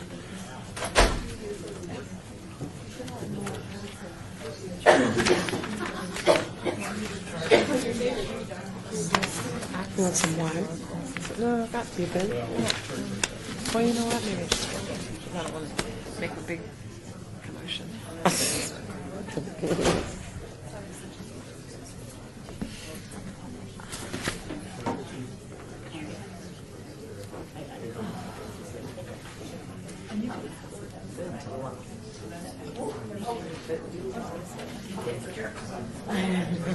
It was really Rodney. I'm telling you guys, although my kids collect more by diet, so if you're gonna kill me off, this is where you need to do it. There's snacks for you, Bob. Did you see the snacks? There's snacks. There's snacks. And there might be a couple apples left. But I didn't see. There's a few.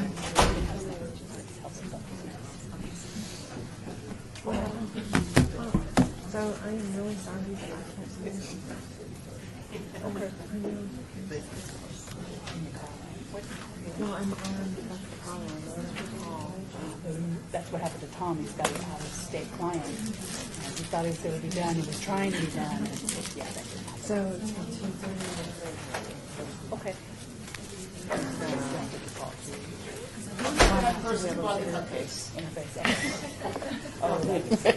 That was you? Well, no,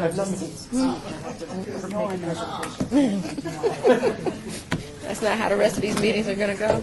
So you didn't want donuts on Thursday? For the donut part? We start at Balance. It's Yeah, eat the balance. cupcakes. Well, the No, well, cupcakes are quieter than apples. And And that's important when you're, Good one, Ms. Watson. people are talking. You don't want to crunch an apple, you want it with soft Yeah, cupcake. that's why I'm not eating them. I've been Yeah, finding it for years, and then you have to do that. Yeah, let me know. I'll just be over here like, that's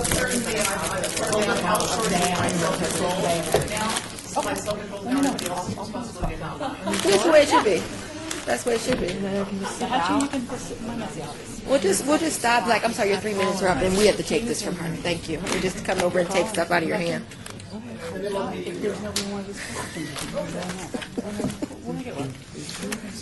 We're flexible like that. Flexible like that. No, I'm not flexible. It's 10.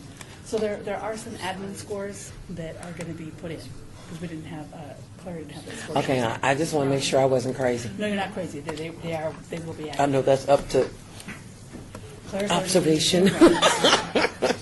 You know, but I was like, I think I'm seeing things.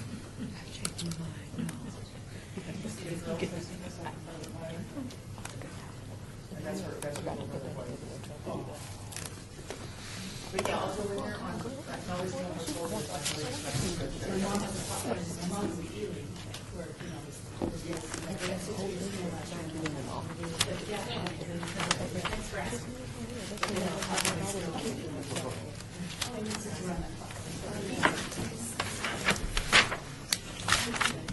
Is everybody back?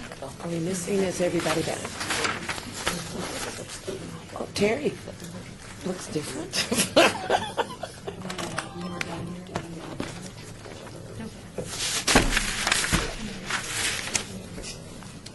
Do I have to, Madam City Clerk, do I have to repeat back in since we're re-adjourning back into item 6 and repeat back in item which ones we're going to listen to, or is one time good enough? We're on agenda item 6.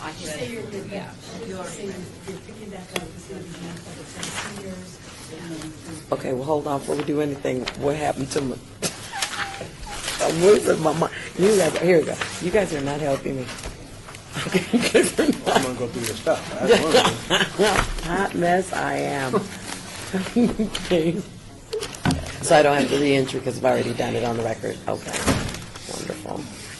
Awesome. Is that you?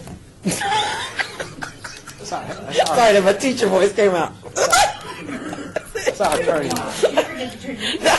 I'm like, is that He's you? showing us what not to do. Yeah. A teachable moment. Yeah, teachable moment for us. Yeah, I'm like, I'd be scared she's in there. I'm fine with her sending as long as she stays on the other side of the room. okay, we ready to re-adjourn, staff? Okay. At this time, this is Chairman Miller. We're going to reconvene, returning back to agenda item 6. At this time, I'd like to call for Las Vegas Clark County Urban League CAA. And please, I would just want to reiterate to everyone as we're waiting our guests to come in, please make sure that you sign in. I believe there's a sign-in sheet over there. Thank you so much. And also include to list everyone that came with you also on that sign-in sheet. Thank you so much. Okay, whenever you are ready, gentlemen. Thank you. My name is Tony Garcia. I'm the Director of Resource Development and Grants for the Las Vegas Urban League. My name is Warren Evans. I'm an Aquarius. I'm the Director of the MLK Junior Senior Center, located at 2420 North Martin Luther King Boulevard, where every day is a great day at MLK. So just to kind of give you a quick overview of what it is that we do, we're a destination for seniors ages 55 plus. We perform all sorts of respite activities from case management to caregiving via, we have a caregivers group. We also have an MOU with UMC where we come on a weekly basis and perform diabetes checks as well as high blood pressure screenings. We also are in the process of creating a STEM division because there is no precedent currently for seniors in relation to STEM and STEAM. So a lot of our seniors still currently work. So several of our seniors have already passed the Microsoft Digital Literacy exam, so we're trying to create a platform for that. Additionally, we have a congregate meal. We serve approximately 85 to 100 people per day, and that's Monday through Friday. Additionally, we have a food rescue pantry on site. We also have an MOU with 3 Square where we do a community outreach where we have a giveaway of food at the Pearson Community Center with an emphasis on seniors and families in distress. We have a transportation program that we operate daily. We transport anywhere from 100 to 200 seniors weekly, from everywhere to Walmart, to the movies, to bowling, and back and forth. Currently, we're in the process of establishing MOUs with several of the local farmers markets to kind of create more of a holistic approach. We also have a chronic disease management course that several of our staff members are taking now, so that we can kind of implement a whole module that centers around healthy eating habits and what that looks like. Providing the resources via some sort of farmer's truck, whether it be Vegas Buck Truck or Vegas Roots or the Buck Truck. In either case, we're looking to kind of have an outdoor produce market that's geared towards seniors that comes directly towards them. In an effort to keep them engaged, our program is only as good as they say it is. So we've conducted a survey that basically says that they're looking for a place that can provide them with fresh vegetables, whole grains on a daily basis. The nearest market to us other than Walmart is within this 8.6 miles. So that's problematic. And actually, that's where this program that was developed steps in. A lot of seniors are based, well, for me, I can bother you with the statistics if I want to, but I don't. What keeps me going on senior projects is the fact that I'm taking care of my 77-year-old mother. So I see it. A lot of what we're trying to do is give them the independence that they require. So when we're looking at what are the resources that are currently available, a lot of them don't know. So that's what this program is for. Okay. Thank you so much. You heard the bell. At this time, we're going to open it up to members that have any questions of the Las Vegas Urban League CAA. Member McCoy. I have a question and a comment that I would like to say. Is that I like the fact that you guys want to implement the STEAM and the STEM program with the seniors, because there is nothing out there for them to do other than play bingo and you know, I don't know what they're doing out there. I'm not really sure, but I know that there's not a lot of programs to get mentally stimulated, you know, on that type of level. So I like that, and I appreciate the fact that you guys are looking to partner with someone to implement a vegetable garden there as well. Absolutely. So Thank I'm you. so lucky for that. Thank you so much. It's just, am I supposed to say something? Yeah. In regards to that, what makes our center or senior centers in general such an interesting plethora of people is that the youngest senior in my center is 55. The oldest is 96. So within the senior population, I have 4 generations of seniors with 4 different needs. My younger seniors, ages 55 to 59, yeah, they're considered senior citizens, but they're still working, they're still caregivers, they're still raising grandchildren, so there's a different dynamic that has to be pushed towards them. So what we realized is that there was a definite disconnect in the way that they handle communication. So what we did was implement a program that kind of speaks to every skill set. So whether it's utilizing My Skillful Senior or the folks that can't even turn on this machine to an advanced programming class where they're learning how to do programming. So it's been about an 18-month process that I've been gathering the numbers on it. It wasn't there when I got there. So we found it to be effective, so thank you so very much for that. When you look, go ahead. Okay, when you look at the project, there was a farm, I keep saying farm worker, because there used to be one, a farmer's market program that the state had, but very few seniors even know they exist. What that does is they'll give you $30 to go spend at a farmer's market on vegetables. Well, that's $30 the senior doesn't have to pay for, so if they have another $30, guess what? We just double their ability to buy food. The taxi program that we're focusing on in this particular one, that's $20 that the seniors can give up. For $20, they get $80 back in transportation, in vouchers. That's money that we're giving, that the seniors are getting to do their services, to provide for themselves. And that's why this is important. These are the programs that we look for. Was that Member Washington? You had your hand up? Yep, Member Washington. Most farmers markets take place over the weekend, Saturdays, so is that something you're going to provide transportation to them? Actually, I looked at, I pulled out the list of the farmers markets that the state is working with. It's actually, depending on which one it is, not all of them are open on weekends. We have some that are open on Mondays, Wednesdays, Thursdays, so we could, the part of what we're looking at for this grant is providing that transportation those days that they're open and making sure the seniors who want to go there will have the transportation directly there. But in conjunction with that, in the zip code that we occupy, 89032, there are 3 senior centers in our immediate area. It's Doolittle, Lee, and ourselves. I've been in contact with all the directors of the various senior centers to let them know, look, this is a project that we're looking to do. Obviously, it would be housed at MLK, but we're looking to implement seniors from across the board. When I think of, obviously, I'm here on behalf of the Urban League, but I believe in big picture thinking.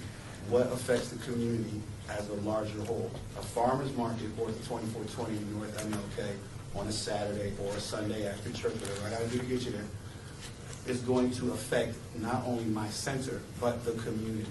So I think as all groups should start to begin, it's micro in the scope of how you implement it, but it's macro in the sense of how it affects the general community at large. So, I'm sorry, Member Washington, so are you looking for this to be a model program for other senior centers? Well, quite frankly, I'm looking for it to be a successful program, number one. And the second thing is that I want it to be something that we can kind of implement. We've looked towards San Francisco because they've been kind of on the cutting edge of holistic sorts of senior, senior centers.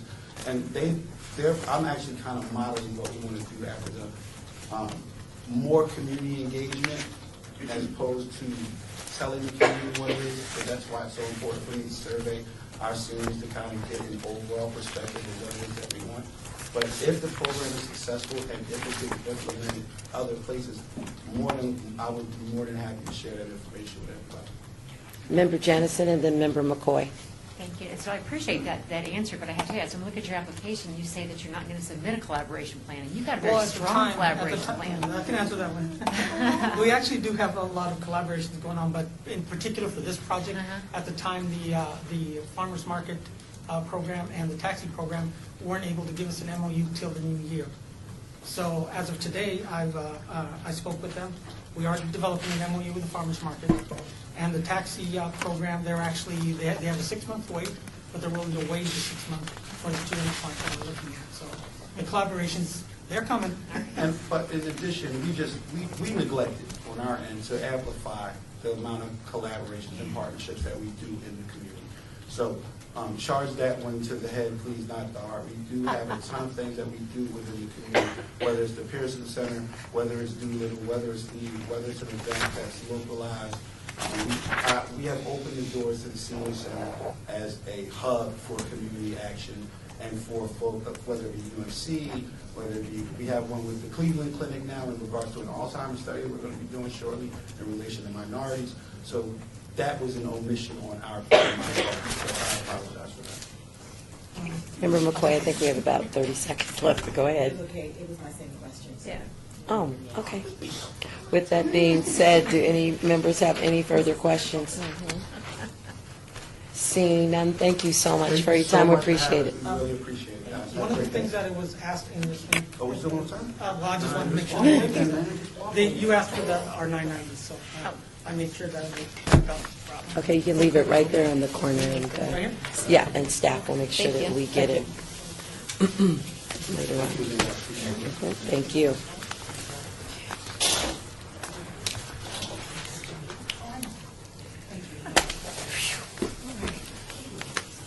Okay.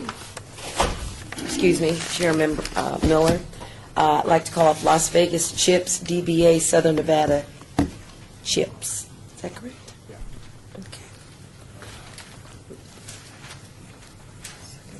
Make sure that you state your name and as you introduce yourself and any time that you address a comment to the board. Thank you. My name is Alexandria Anderson. I'm the Executive Director of Southern Nevada Chips. My name is Sarah Clay. I'm a board member and on the advisory committee for Southern Nevada Chips. Whenever you're ready. Thank you. So our second responders program, as a lot of us know, and people who work with senior services, a lot of times the most vulnerable clients are those who don't access services. They either can or don't know to, or are afraid of losing their independence and won't ask for help.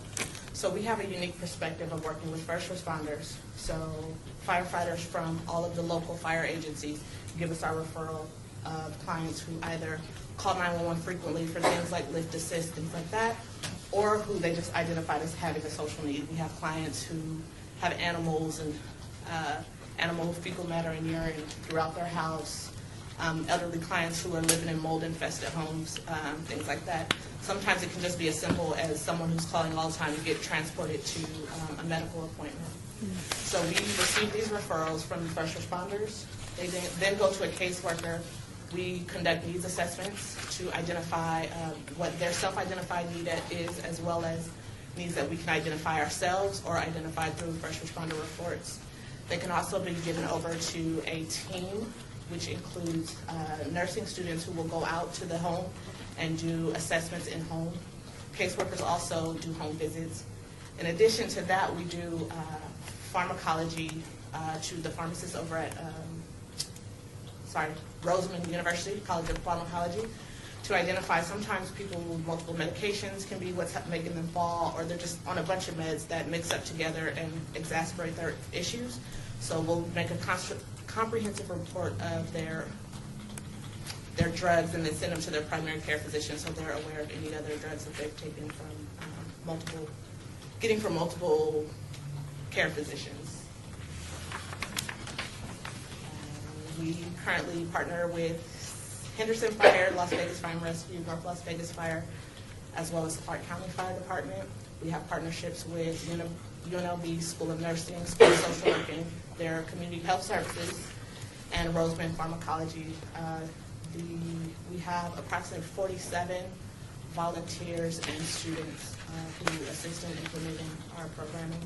We do a quality of life assessment in our initial intake, and we also see how many times they've called 911 90 days prior to referral.